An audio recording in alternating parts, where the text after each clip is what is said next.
Está hablando Pablo de lo que pasó esa noche.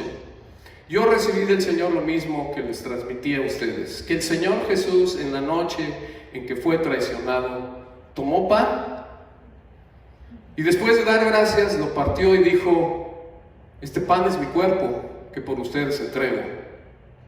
Hagan esto en memoria mía.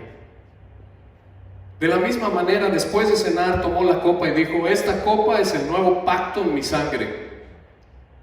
Hagan esto cada vez que beban de ella en memoria mía. Porque cada vez que coman este pan y beban de esta copa, proclaman la muerte del Señor hasta que Él venga. ¿Qué estaba diciendo Jesús en esta cena? Entre muchas otras cosas, que nos podemos quedar ahí 4 mensajes fácil. Estaba diciendo lo inesperado. Nadie se esperó que dijera estas cosas, que se iba a establecer un nuevo pacto en su sangre. Sus discípulos han de haber dicho: Jesús, pues ¿quién eres? Te hemos visto hacer y decir muchas cosas, pero ¿cómo un nuevo pacto? Un pacto incondicional, que además no se lo esperaban. Incondicional quiere decir que es por pura fe. Un pacto en donde Él iba a pagar y nosotros no tenemos que pagar nada. Un pacto que era por fe en su sangre, en lo que Él iba a hacer. Lo que estaba diciendo Jesús es de que esa sangre sería la del verdadero Cordero de Dios. ¿Se acuerdan? Todos los judíos sabían que había que sacrificar un cordero macho perfecto para el perdón de sus pecados, o para que Dios los estuviera poniendo a un lado. Eso es lo que ellos sabían, pero Él era el verdadero Cordero de Dios, y eso es lo que les estaba diciendo. Ya no va a haber sacrificios, yo soy el Cordero. Lo que les estaba diciendo es que la Pascua ya no solo era el recordatorio de la liberación del pueblo judío de Egipto, sino la liberación del mundo entero del pecado. Y eso es lo que celebramos los cristianos, la liberación del mundo entero del pecado, más allá que los judíos. ¿Por qué? Porque el verdadero Cordero de Dios ya vino.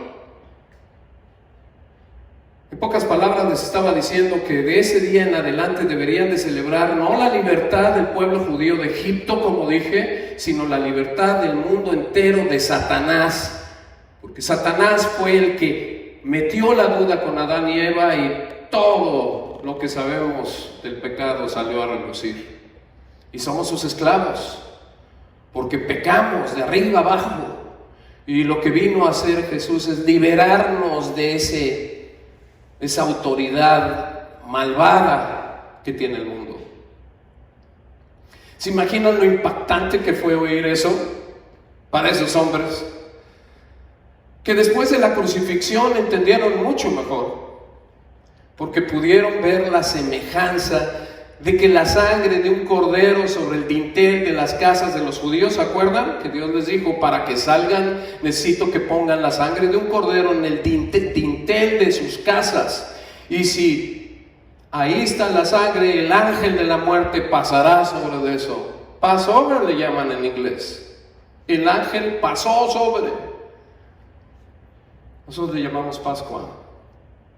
Y entonces lo que estaban viendo después de la crucifixión es que qué similar era la sangre del cordero sobre el dintel de las casas de los judíos para liberarnos, a la sangre de Jesús en esa cruz.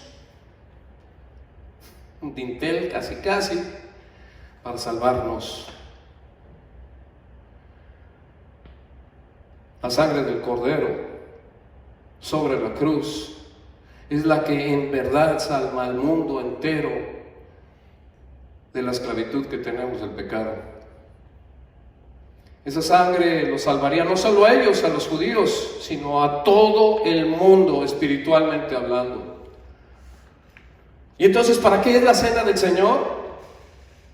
Para recordar que Jesús murió por nosotros, para recordar que por su sacrificio somos perdonados de todos nuestros pecados, y que ya no tenemos que pagar por la penalidad que exige el pecar, porque el pecar crea una deuda con Dios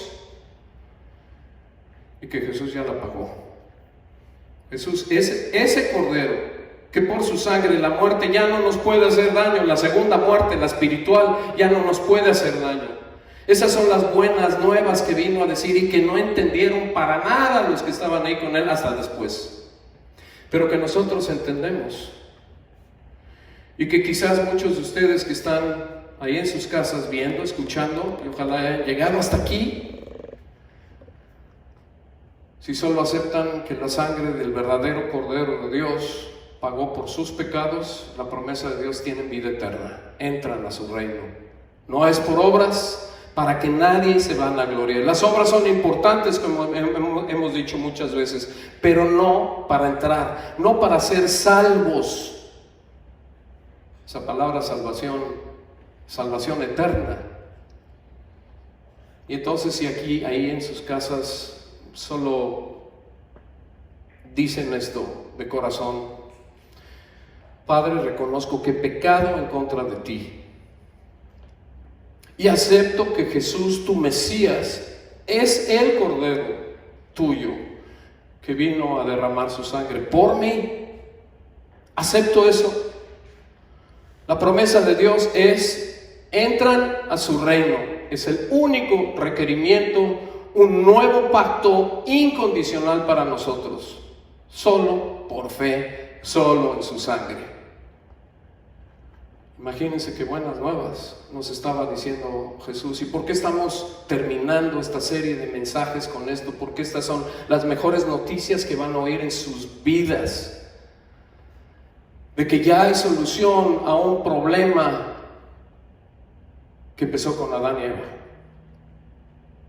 Y que un día que nos tengamos que ir, y todos lo vamos a tener que hacer, sabremos con seguridad a dónde vamos, y nuestros seres queridos van a estar con paz y con tranquilidad aquí, sabiendo de que estamos en un mejor lugar con Él.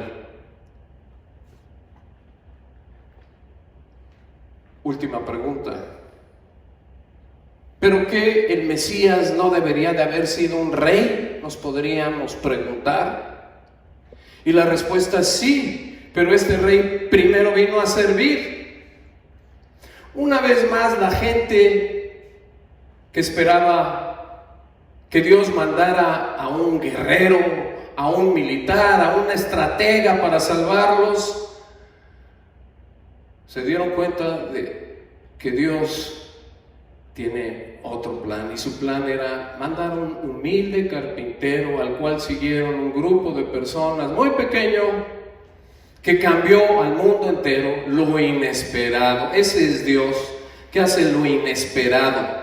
Todos podríamos haber escrito una historia acerca de: y llegó el gran Mesías del Señor a salvar esto con todos los ángeles que lo acompañan. Eso sería una historia nuestra.